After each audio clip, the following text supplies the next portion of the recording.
Fala pessoal, Weber aqui falando, mais um vídeo aí do nosso canal 99 Coders. Na última série de vídeos aí do nosso curso para a criação de um aplicativo de controle financeiro, o aplicativo era 100% local, ou seja, você cadastrava as suas receitas, né, os seus recebimentos, as suas despesas, e ele controlava ali o teu saldo pessoal. Só que como era um aplicativo local, essas informações não saíam ali do aparelho, né? A gente não consumia nenhuma informação de fora. Então não se comunicava com nenhum servidor, não enviava e nem recebia dado nenhum. Então muita gente postou, né, nos comentários lá, poxa, legal, tal, e pedindo para que a gente abordasse no futuro como seria feita a comunicação com o servidor, né? Já que aí a maioria dos aplicativos trabalha dessa forma, né? Então eu estou preparando aqui esse vídeo para vocês para a gente abordar um pouco sobre esse assunto, que é acessando um servidor remoto para enviar e receber os dados aí do seu aplicativo mobile. Só que eu não queria simplesmente jogar a teoria e explicar como isso funciona. Eu queria contextualizar um pouco esse nosso vídeo, esse nosso exemplo. Então, o que eu peguei aqui para a gente fazer isso são esses aplicativos de transporte aí. Por exemplo, aí, o Uber, o 99 Táxis ou o Easy Taxi, né? Então, eu vou tentar contextualizar aí e dar alguns exemplos, né, de como esses aplicativos fazem para acessar o servidor. Depois a gente vai para uma parte do código mesmo, né? Botar a mão na massa e fazer um exemplo prático. Legal? E só antes da gente começar aqui, eu só queria dizer que eu estou criando aí uma lista VIP, né, para o nosso canal, que é basicamente uma forma de vocês se inscreverem gratuitamente, claro, e receberem aí uma série de vídeos, né, exclusivos para quem está nessa lista. E por que eu estou fazendo isso? Assim, eu tenho percebido que é um pouco complicado conseguir divulgar conteúdo usando o Facebook ou até mesmo o Google, né, e etc., porque eles não notificam todas as pessoas que estão inscritas, né, que nem num grupo lá do Face, não é todo mundo que é notificado quando sai um novo vídeo.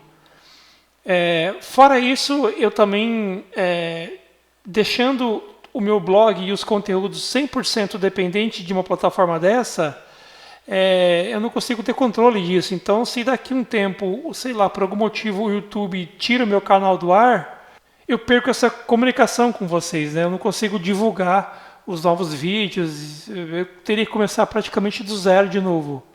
Então, eu tendo essa lista VIP aí que eu chamei, eu consigo divulgar os meus conteúdos independente da plataforma. Então, se amanhã o YouTube me tira do ar, eu subo meus vídeos lá no Vimeo e continuo disponibilizando para vocês gratuitamente de uma forma bem fácil aí.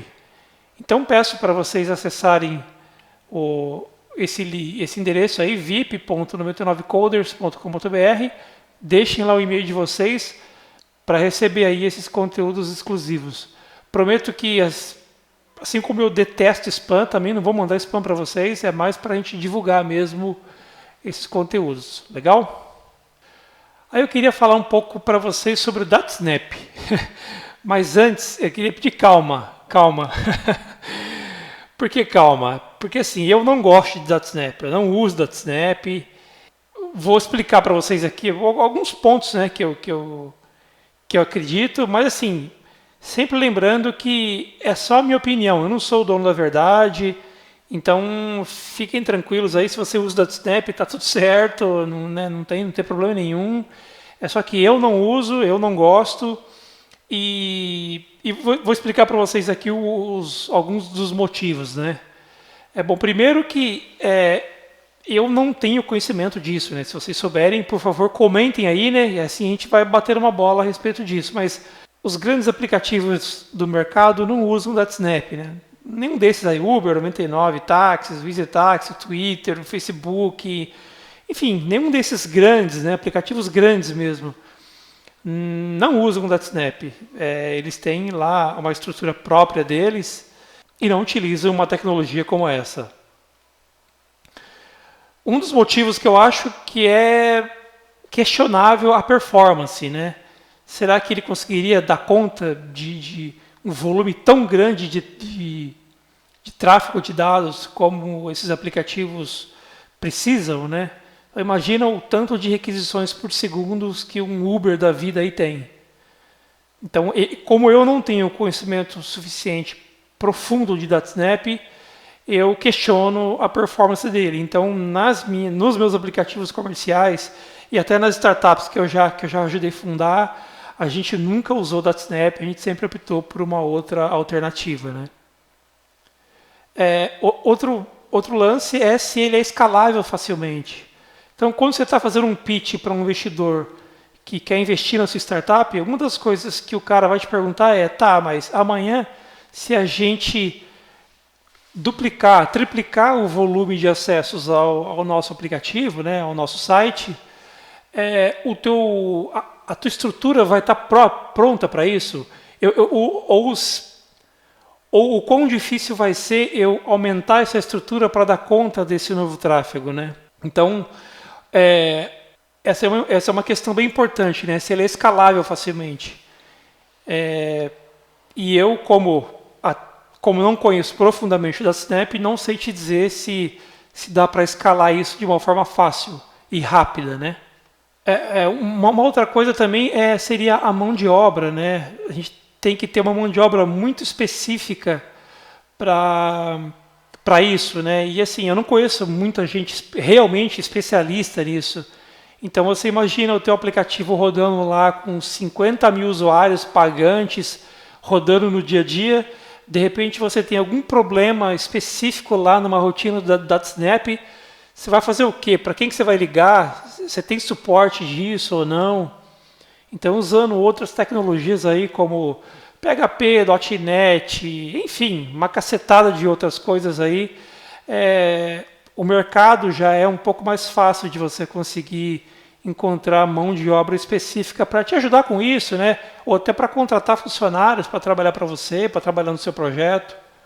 Então, isso também é importante. E por último aqui eu resolvi listar que o DataSnap é uma tecnologia proprietária. O que eu quero dizer com isso? Se daqui a um tempo a Embarcadero resolve lançar alguma nova tecnologia que seja muito melhor, ela pode abandonar esse projeto e você fica com a tua estrutura toda lá defasada, eventualmente sem suporte, né? E, consequentemente, você teria que refazer todo o teu aplicativo mobile e também refazer todo o lado do servidor em função dos dois estarem aí se comunicando via DataSnap, né? Bom, aí você pode falar, pô, mas um cara que usa PHP ou .NET, sei lá, a Microsoft também pode, daqui a um dia, resolver descontinuar o .NET e mudar para uma outra coisa. Tá, mas aí pelo menos a gente não teria que refazer nada no aplicativo, né? Ele consumindo um serviço no servidor, não usando o DataSnap, usando o serviço via JSON, você não teria que refazer nada do lado do aplicativo. Você só reestruturaria a parte do servidor aí. E, seguindo aqui adiante, esse exemplo, então, que eu falei que eu vou abordar, né, que eu tentei contextualizar, a gente vai usar um serviço do Google Maps, mais especificamente essa API Distance Matrix, que ela basicamente eu envio para ela dois ou mais endereços, né, de origem e dois ou mais endereços de destino, e ela consegue calcular para mim a duração que eu demoraria para percorrer do ponto A até o ponto B e a distância entre esses dois pontos, né? Uma coisa que é legal é que essa duração do tempo ele também leva em consideração aí o trânsito, né?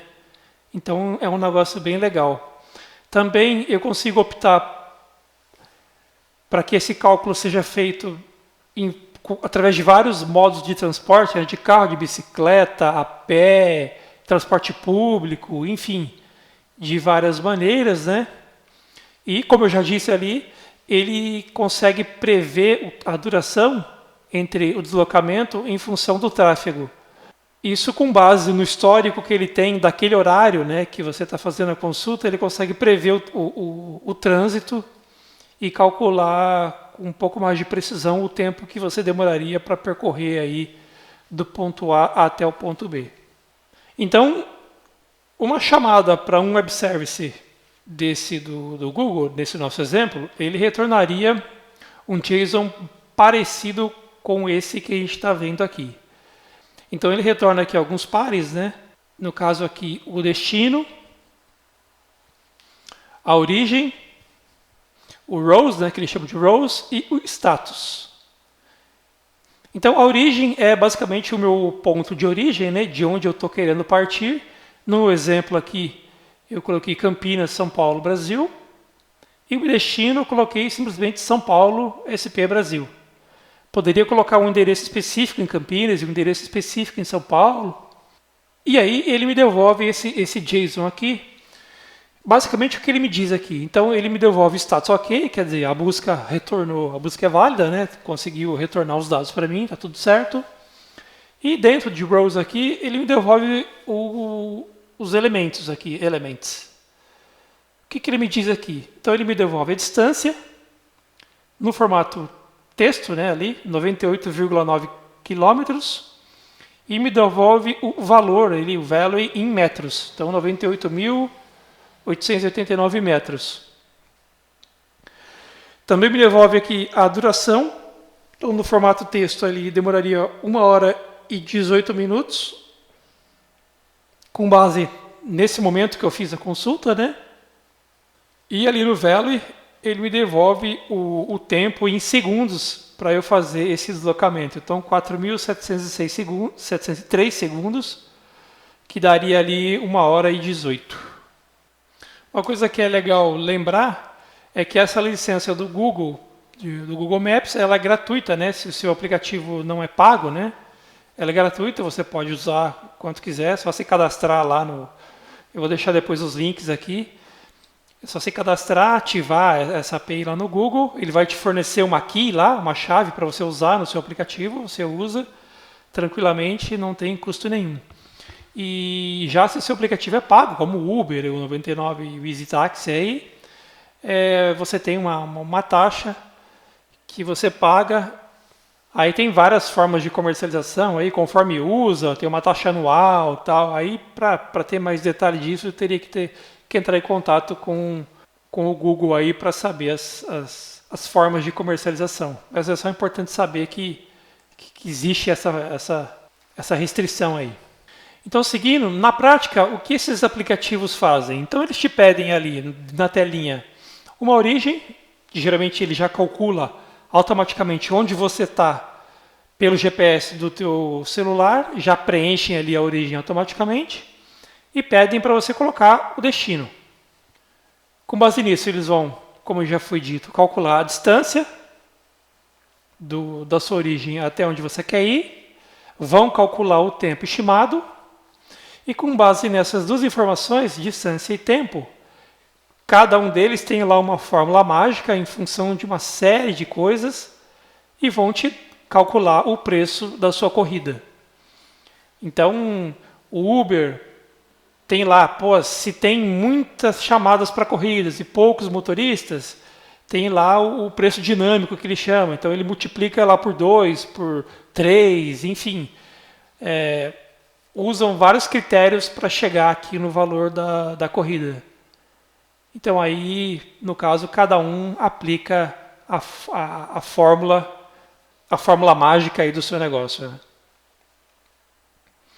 Mas fora esse exemplo desses aplicativos, outros exemplos aí para quem está começando agora, né, e não consegue ter ideia de tipos de comunicação entre o celular e o servidor. Por exemplo, uma tela de login do seu aplicativo, que o usuário coloca lá o e-mail e senha e dá acessar.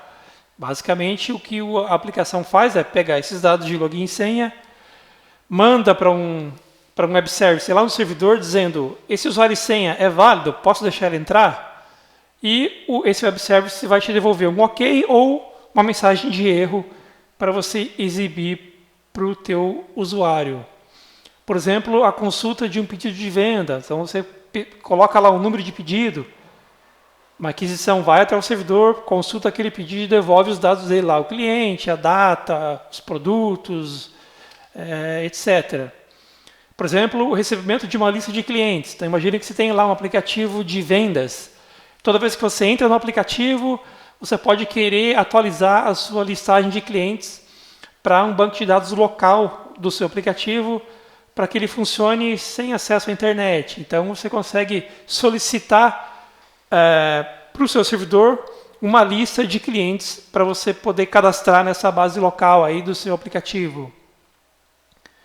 E por aí vai, né? Ou seja, qualquer coisa, qualquer informação que você precisar trafegar entre o aplicativo e o servidor, você consegue fazer através do consumo de web services aí via JSON. Inclusive com imagens, né? A gente pode ver aí com mais detalhes depois num vídeo futuro como fazer isso, mas basicamente eu, né, no caso, utilizo as imagens no formato de base 64, né? Ela basicamente vai ficar com uma sequência de números e letras ali, e depois a gente consegue enviar isso via JSON, né? E depois restaurar essa imagem dentro do aplicativo para que ela fique no formato de bitmap ali, de imagem. Legal? Antes da gente ir para o código, só pedir para você, assina aqui o canal, se inscreve lá na lista VIP para receber todos os conteúdos. Tem conteúdo exclusivo meu que eu só mando para quem está na lista, né? Eu não deixo ele disponível no YouTube como aberto, somente quem está na lista recebe ele. Então, vamos lá para o código. Então, estou aqui com o meu Delphi aberto. Eu estou usando a versão 10.1 Berlim, mas você pode usar outra versão aí, não tem problema nenhum. Então, basicamente, vamos criar aqui uma nova aplicação, um Multi-Device Application, né? Vou deixar como blank aqui. O que eu vou fazer? Eu vou montar o layout dessa telinha aqui, vou fazer um corte no vídeo, vou montar o layout para a gente não perder tempo com isso, porque não é o intuito da aula. Depois eu até posso explicar rapidamente como eu fiz aqui, né? Cada um dos componentes e tal. De repente esse é o primeiro vídeo que você está vendo aí sobre Delphi Mobile e tem um pouco de dúvida, então depois eu posso explicar. Deixa eu criar aqui o layout do nosso aplicativo. Então eu desenhei aqui uma telinha bem simples, que eu chamei aí de rotas, né, o nosso aplicativo, que basicamente o usuário digita aqui a origem, digita aqui o destino, clica aqui nesse botãozinho de informação, a gente vai, consome a API do Google e ele vai devolver para a gente a distância entre os dois pontos, né, o tempo percorrido. E aí aqui a gente vai fazer uma brincadeira em função da distância e do tempo, fazer uma brincadeirinha bem simples para ele simular quanto ficaria uma corrida aí na nossa empresa fictícia aí, se o usuário fosse contratar a gente. Legal? Então rapidamente, só passando aqui como eu fiz esse layout. Então eu coloquei aqui em cima uma toolbar, dentro da toolbar eu coloquei uma label, que é esse rotas aqui. Joguei o alinhamento dela aqui como contents. Joguei também um speed button. Coloquei o alinhamento dele à direita.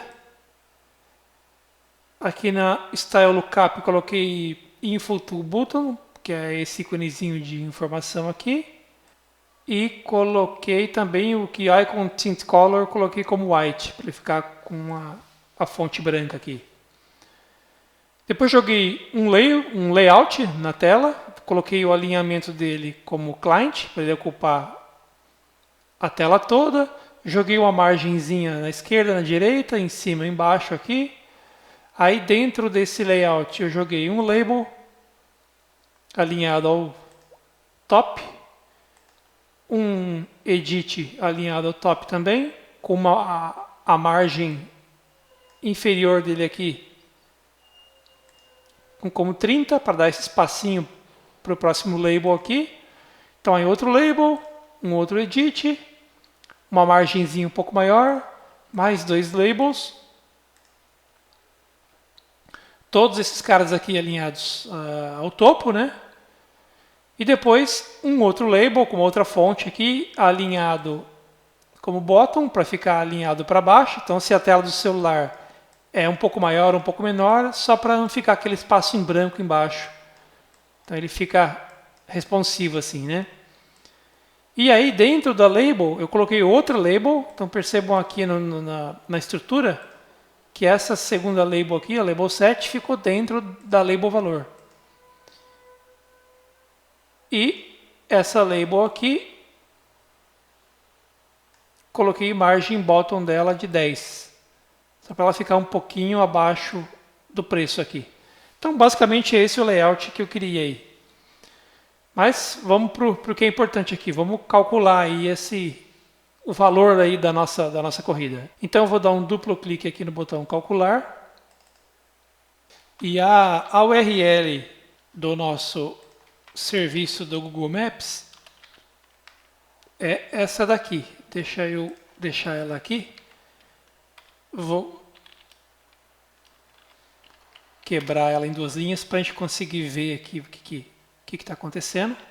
Então, basicamente, aqui a gente chama essa URL do maps, googleapis.com/maps/api/distance matrix. Aí depois você fala o formato, JSON, aqui, porque no caso essa API, se não me engano, ela também pode te devolver no formato XML. E aí a gente passa os parâmetros. Origens, que eu chamei aqui de, criei a minha entre aspas, variávelzinha origem aqui. Depois a gente passa o destinations, que eu vou substituir esse destino aqui pelo que o cara digitou lá, né, no nosso edit. O mode, no caso aqui, eu vou deixar fixo driving. Driving é o cara indo de carro, né, dirigindo no caso. Isso aqui a gente consegue acessar a tela de APIs do Google. Aqui eu vou acessar a página do Google dessa API. Então, que é esse endereço aqui, né? developers.google.com/maps/documentation/distance matrix. Então, assim, eu vou até deixar o link dessa API na descrição aí, mas isso pode mudar, né? Então, se você tiver dificuldade para achar, entra lá no Google, digita lá Google Maps API Distance Matrix, que você já vai cair nessa página aqui. Ela tem uma versão aqui toda em português, então fica fácil de entender. Então, ela explica todas as coisas aqui da API, dá alguns exemplos aqui do JSON dela. Aqui você obtém aquela chave que eu falei, né, para você poder consumir os serviços. No nosso caso, como é um exemplo, eu acho que a gente vai conseguir usar sem obter essa chave aqui, mas quando você estiver desenvolvendo aí o seu aplicativo, é importante que você tenha uma, né? Aqui você vê lá os planos, as condições e tudo mais. Modos de transporte que a gente estava falando, vamos lá dar uma olhada. Então está aqui, ó, ele descreve para a gente o driving, caminhando, de bicicleta, usando transportes públicos, que é quando disponível, né? Nem sempre ele consegue fazer isso. E tem outros vários parâmetros aqui que a gente pode usar nessa API. Tem bastante coisa, ela é bem legal. Então vale a pena dar uma olhada, dar uma lida aí com calma. O próximo parâmetro aqui que eu vou passar é a língua. Vou passar aqui PTBR, que é para ele calcular os parâmetros aí em português, né? E por fim aqui eu passaria a minha chave, se eu tivesse uma aqui. Então essa é a URL completa que a gente vai usar no nosso exemplo. Eu vou deixar aqui também no código, vou até copiar e colar aqui, a URL do site dessa API. Como eu vou deixar esse código fonte para vocês baixarem aqui na descrição do vídeo, já deixo aqui dentro os links, fica mais fácil aí para vocês acessarem depois se quiserem. Tá, então assim, a primeira coisa que a gente vai fazer é o seguinte, aqui no Delphi a gente tem uma ferramenta que é o REST Debugger, que ele ajuda bastante a gente na hora de de criar os componentes para fazer essas conexões aí com os web services, né? Então você vem aqui em Tools, tem aqui o Rash Debugger, que ele vai abrir esse carinha aqui. Aqui basicamente o que a gente faz? A gente escolhe o método que a gente vai consumir aí o nosso web service. Coloco aqui qual é a URL principal dele. Então, no nosso caso, só voltando aqui, a URL do web service ela acaba aqui. Desse JSON para frente aqui, a gente passa num outro parâmetro ali do Rash Debugger que eu vou mostrar para vocês, mas a URL ela termina aqui em Distance Matrix. O Content Type não vou especificar nada, vou deixar que ele faça o cálculo automaticamente sozinho. E aqui em parâmetros, aí sim eu coloco o resto da minha URL, que é o JSON. Então, daqui em diante, né, até o final. E no caso aqui, já para eu rodar um exemplo, eu vou substituir ali as minhas origem e destino, que eu deixei entre chaves. Já vou colocar aqui um Campinas. Não posso deixar espaço, né? Então onde tem espaço eu coloco o sinal de mais. E o destino, vou colocar São Paulo SP. Vou deixar o mode como driving, linguagem PTBR. E o key eu não vou fornecer nada. Se eu der um send request aqui, ele vai até os servidores do Google, faz o consumo desse serviço e me retorna aqui embaixo os valores. Então está aqui o JSON que ele retornou, que é bem parecido com aquele que a gente estava olhando agora há pouco lá no começo do vídeo, né? E eu posso ver as informações de forma tabular, né? Que ele me quebra aí as informações aqui em colunas. Então imagina que você estivesse consultando aí um web service que vai te listar os seus clientes, por exemplo. Então você poderia dar um send request aqui para validar, né? Ver se está tudo certo. E aqui em Tabular Data você já veria os dados aqui como se fosse uma grid e as informações que o teu serviço está te devolvendo. Tá, e assim, tem outras opções aqui de autenticação, que é, por exemplo, quando você vai fazer login com o Facebook, que você tem que passar para o Facebook uma string de autenticação, é uma coisa um pouco mais avançada, não é necessário no momento, mas só para a gente saber aí que o Rash Debugger também consegue fazer essas autenticações aí.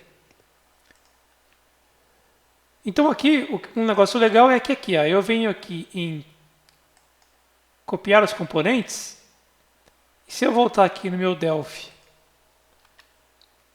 no meu formulário, e der um colar, ele já automaticamente cola aqui os componentes, já com todas as ligações prontas para a gente usar. Então é um negócio bem legal, poupa aí um trabalhinho. Então, basicamente, o que ele fez aqui? Ele criou aqui um componente REST Client, que basicamente tem as configurações básicas aí para eu consumir aquele serviço, né? Tem aqui a base URL, né, que é a URL básica, os tipos de caractere aí que ele vai usar para acessar, application/JSON, os tipos de caracteres que ele aceita, o TF8. Depois do REST Client tem o REST Request, que é quem vai ser responsável por fazer efetivamente a requisição. Então perceba que ele já traz tudo linkado aqui, ó, o meu REST Request já linkado o client. E aqui no Request é que eu coloco a propriedade Resource, que é basicamente qual é os parâmetros ali do serviço que eu vou utilizar, né? Então perceba que é o que a gente colocou lá no nosso debugger e ele trouxe para cá. E por fim aqui o REST Response, que esse componente aqui ele é opcional, a gente não necessariamente precisa dele, mas ele basicamente é utilizado para pegar os retornos, né, desse request e E o legal de usar o response aqui é que a gente poderia ligar ele com uma grid, por exemplo. Então, automaticamente, sem quase nada de código, a gente já conseguiria popular essa grid com os dados aqui do response. Não vai ser o nosso caso, né? A gente vai tratar tudo via código aqui através do request, mas só para saber que é possível trabalhar aí com o response. Então vamos lá, vou dar um duplo clique aqui de novo. Vamos só dar uma olhada aqui no uses, que tem algumas coisas que são importantes a gente usar para trabalhar com o JSON aqui no Delphi. Eu vou até deixar no fim aqui, para ficar em destaque. Então a gente usa o REST.client, a gente usa o web.http app e eu uso também o REST.types. Então se por acaso você ainda não tem na uses aqui, você precisa acrescentar essas três aqui, senão você não vai conseguir compilar o seu projeto. A primeira coisa que eu preciso fazer aqui é passar os parâmetros de origem e destino para os meus componentes ali na tela. Então, eu vou até fazer isso manualmente aqui, REST request 1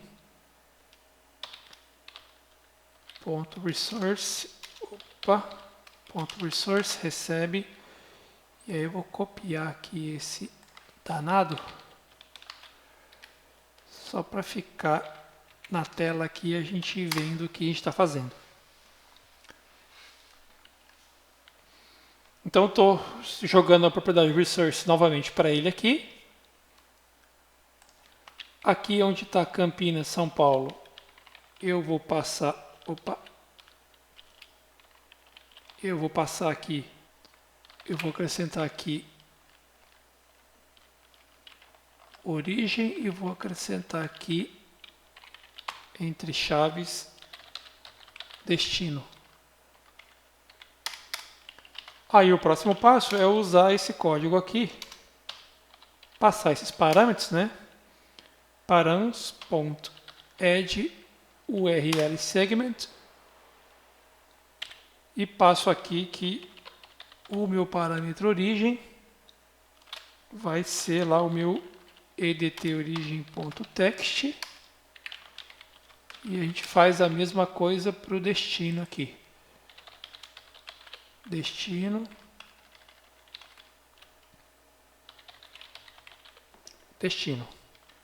E a gente manda o request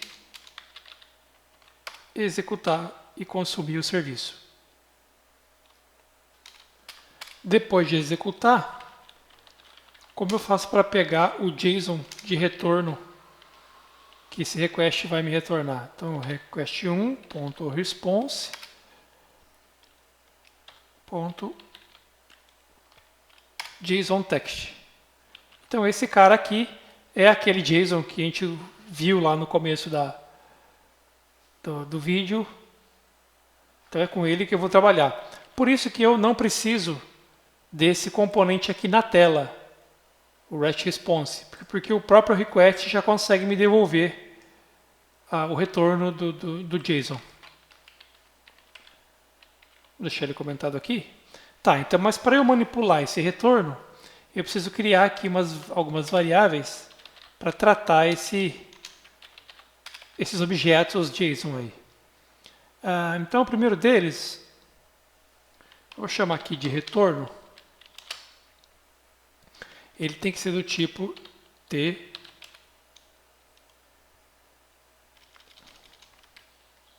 que ele não listou. Faltou acrescentar aqui no uses o system.json. Isso é imprescindível aqui para a gente conseguir trabalhar. Então, voltando aqui para baixo, então a minha variável retorno vai ser do tipo TJSON Object.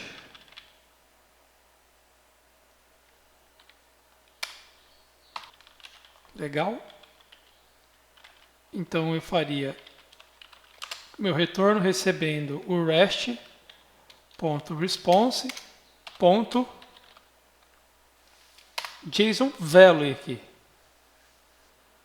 O string é só para a gente conseguir ver o JSON na tela e para a gente conseguir validar ele, mas na hora de tratar ele aqui nas variáveis a gente usa JSON value. Percebe então que ele devolve, essa propriedade devolve um JSON value, né?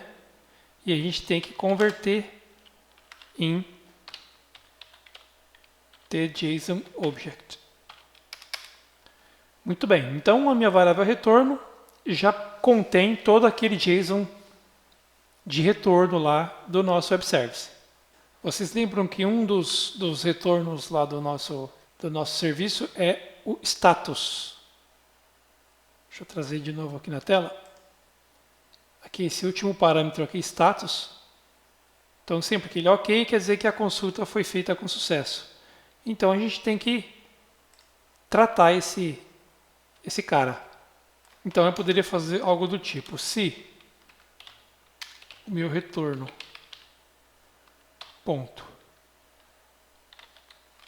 get value. Eu vou pegar um valor que está dentro do JSON que está no retorno. Status. Ponto. Value.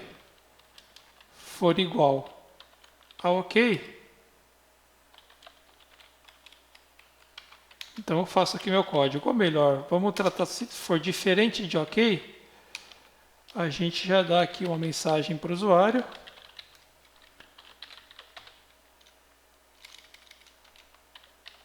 Ocorreu um erro ao calcular a rota. A gente dá uma mensagem, vamos botar um exit aqui, ele cai fora do nosso código. Se não, segue o jogo aqui embaixo. Então, voltando lá no nosso JSON, para a gente, o que vai ser interessante aqui é a gente pegar o que está contido aqui dentro de rows, certo? Que dentro de rows tem aqui os elementos, e aí tem a distância, a duração e o status. Então, como a gente faria para pegar esses rows e depois os elementos para calcular aí a distância? Eu vou só abrir novamente aqui o JSON para a gente só lembrar então que são 4 pairs aqui, né? 4 pares aqui que ele devolve, o destination addresses, origin, o rows e o status. Então eu tenho 4 pares, então eu preciso pegar o par rows.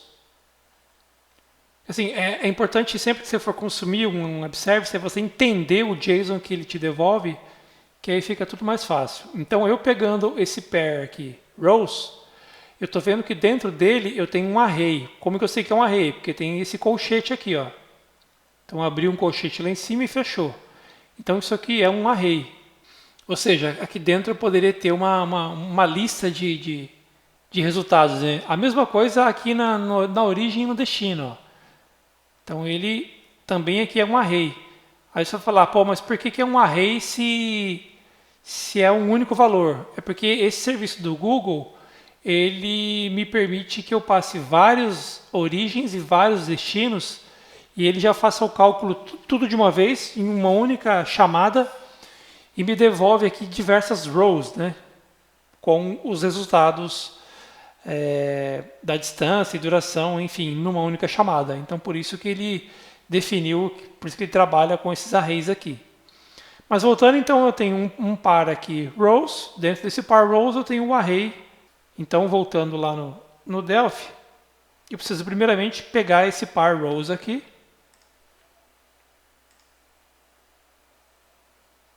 Vamos declarar uma outra, chamar de prows.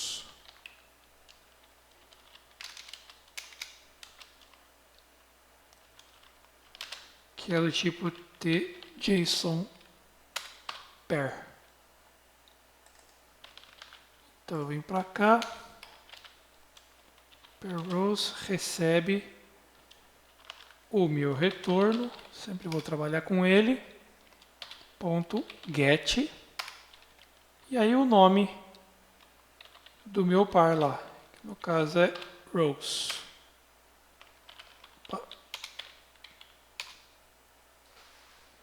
Legal, então dentro daqui da minha variável pRows, eu já tenho o conteúdo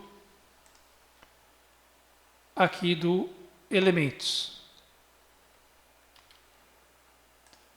Então vamos descendo os níveis aí. Basicamente é você ir abrindo as portas, né? Abrindo navegando nos níveis do JSON aí até chegar na informação que você precisa. Como eu sei que dentro do meu par rows eu tenho um array, que a gente viu lá os colchetes, vamos criar aqui uma nova variável array.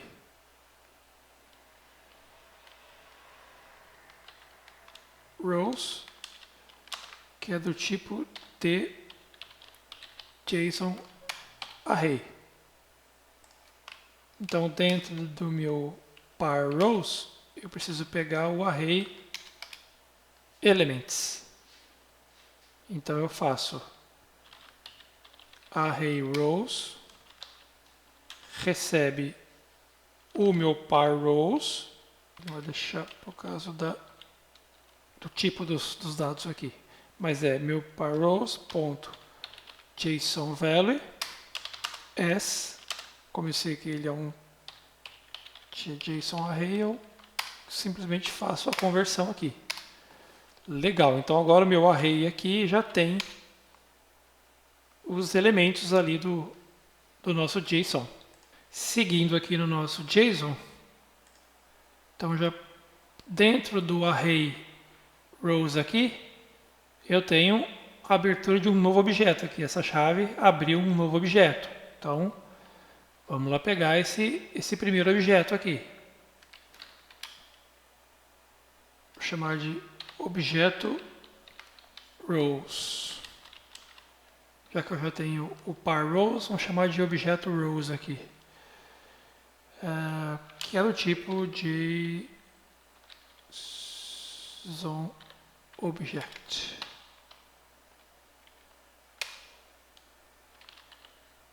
Então, meu object rows recebe o meu array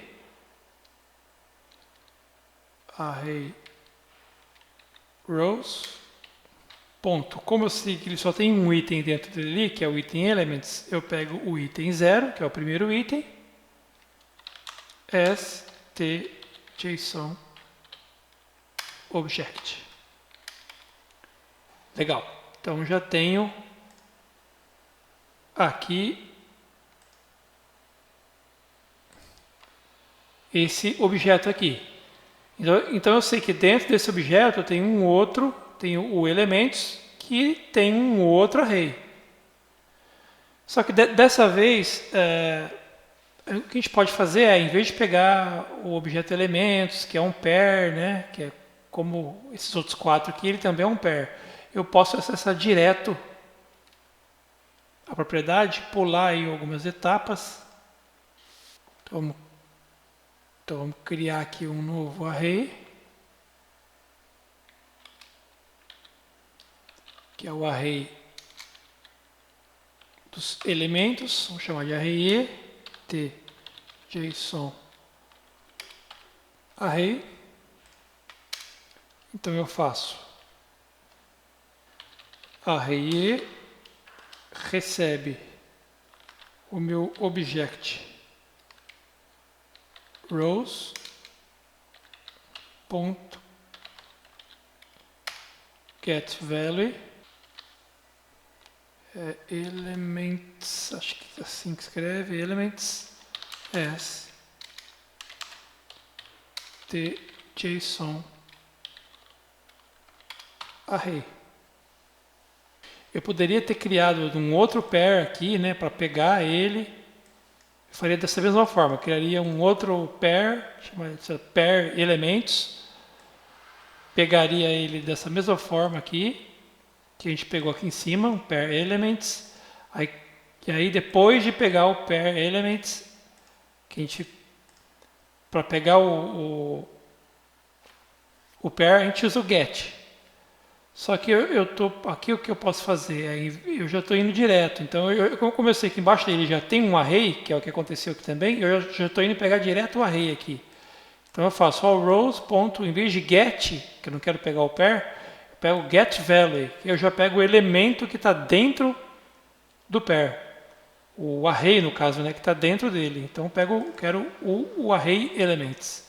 Então eu pulo aí uma etapa aqui no caso, né? Eu faço um pouco mais direto. Então voltando aqui, já peguei esse array aqui, então eu sei que dentro desse array, abriu chave aqui, eu tenho um outro objeto. Então vamos pegar esse objeto aqui, que seria aí o objeto elementos, né? Vou até copiar aqui esse cara. Objeto rows, objeto elementos, vou chamar assim. Elementos, tá? Então aí objeto elementos vai receber o meu array elementos ponto itens, o primeiro item dele. E tem que converter aqui, que é JSON object. Beleza. Voltando de novo aqui para o nosso JSON. Então eu tenho aqui dois objetos, distância e duração, né? Distance e duration. Então eu vou criar mais dois objetos aí, um que vai conter a distância e o outro que vai conter aqui a duração. Vou chamar de duração, vou chamar de objeto duração e objeto distância. TJSON object. Objeto distância vai receber o meu objeto elementos ponto get value, aí sim o nome lá da variávelzinha que eu quero pegar, da variável entre aspas, né? Que é, vamos voltar lá,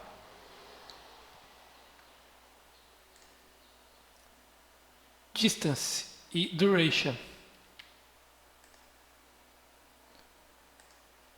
Então eu pego aqui o distance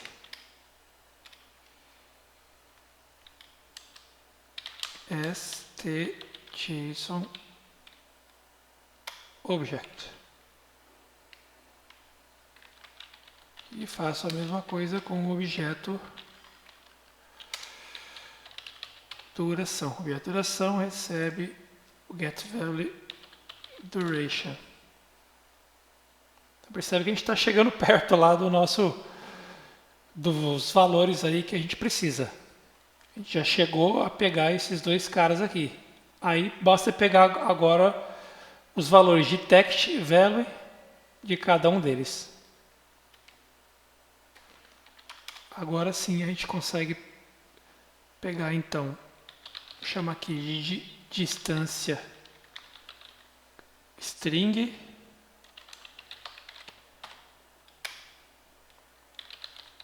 distância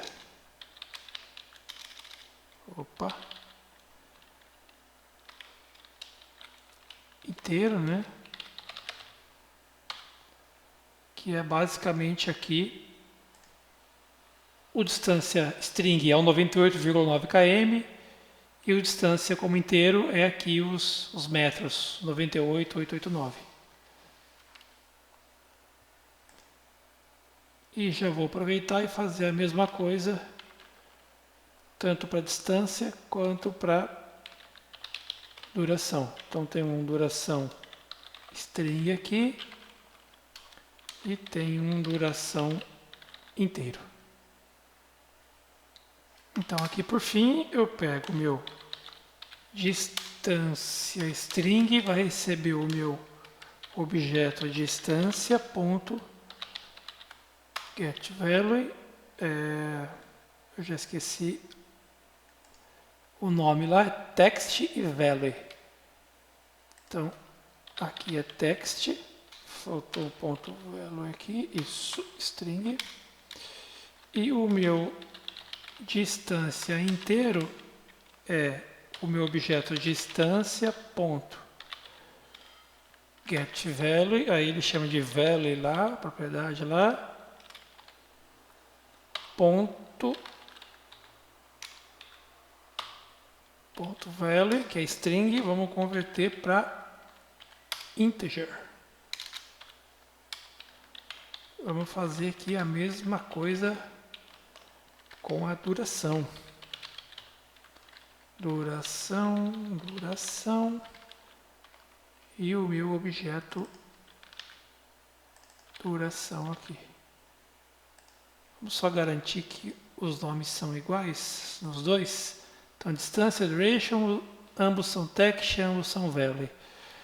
Maravilha. Então agora a gente já consegue mostrar para o usuário aqui nas labels. Então eu tenho um LBL distância e um LBL tempo. Então o que eu poderia fazer aqui? O meu LBL distância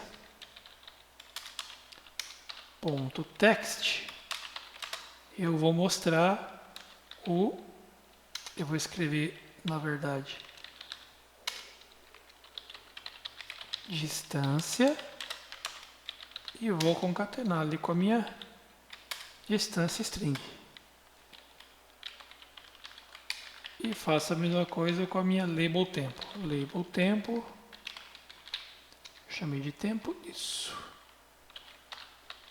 Tempo e concateno com o duração string. Então isso basicamente já vai me trazer aqui a distância e o tempo exatamente como a gente vê aqui. Então apareceria lá a distância 98,9 km e o tempo 1 hora e 18 minutos, exatamente como está aqui. Aí a gente pegou essa parte inteira aqui, tanto da distância quanto da duração, para a gente poder calcular o valor. Então a gente poderia fazer o seguinte. Vamos criar uma variável valor aqui do tipo double. E eu poderia dizer o seguinte, que o valor ele vai ser, então assim, é claro que isso é uma conta muito boba aqui até, né? Mas assim, para esses aplicativos usam uma lógica bem complexa para calcular aí esses valores, né? São serviços e mais serviços que chegam aí nesse valor. Mas só para a gente fazer de exemplo aqui, vamos calcular um valor em relação à distância e também um valor em relação ao tempo. Então, por exemplo, como ele me dá ali a distância em metros, eu poderia cobrar 10 centavos ou 1 centavo por metro, sei lá. Então seria distância inteiro, então minha distância vezes 1 centavo, estou cobrando 1 centavo aqui por metro, mais, e vou cobrar em função do tempo também, vou cobrar aqui em segundos, então aqui tem que cobrar um valor bem menor, sei lá, vou cobrar 0,001 centavo aqui por segundo. Então, quanto maior a distância e maior o tempo, maior vai ser a corrida. E aí jogo aqui na minha LBL valor.text, recebe o cifrão e o meu format float aqui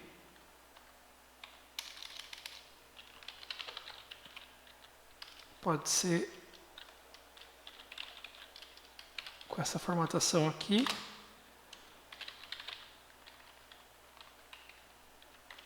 O valor. Deixa eu ver se ele vai dar algum erro de conversão aqui, para a gente poder acertar. Não, foi legal. Mas eu já vi que aqui não é velo, isso é velo no singular. Ó.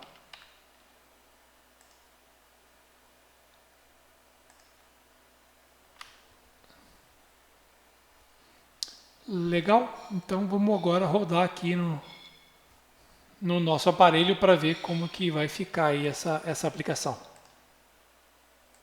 Então eu estou rodando aqui o aplicativo, estou espelhando a tela do meu celular aqui no MobZen.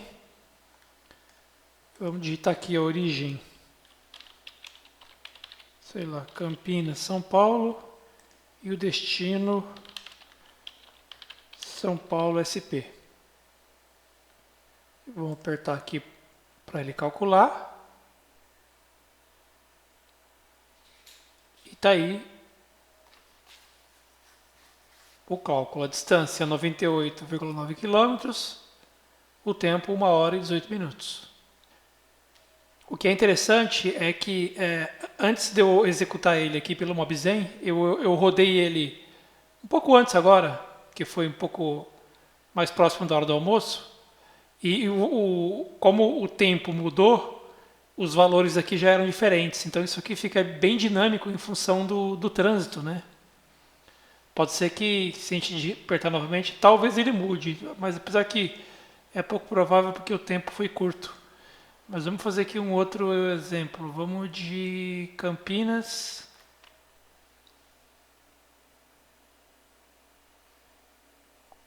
Sei lá, vamos para Belo Horizonte. Opa.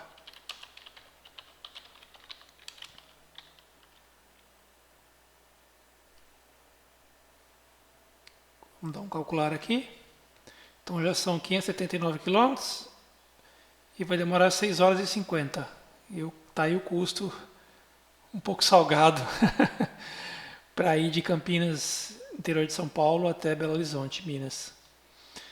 Assim, então é basicamente isso que eu queria passar para vocês, a importância aí de hoje a gente dominar o consumo de web services, né, e tratar os JSON aí, que hoje um aplicativo móvel é praticamente 100% isso. E não ficar preso aí a determinada tecnologia, no caso da Snap, né? Então, dominando isso que eu tentei passar hoje para vocês aí, vocês conseguem fazer praticamente qualquer coisa aí na internet, seja utilizando os serviços de terceiro, ou seja vocês mesmos criando, né, os seus web services aí em PHP, .NET e etc, para interagir com os seus sistemas. Beleza?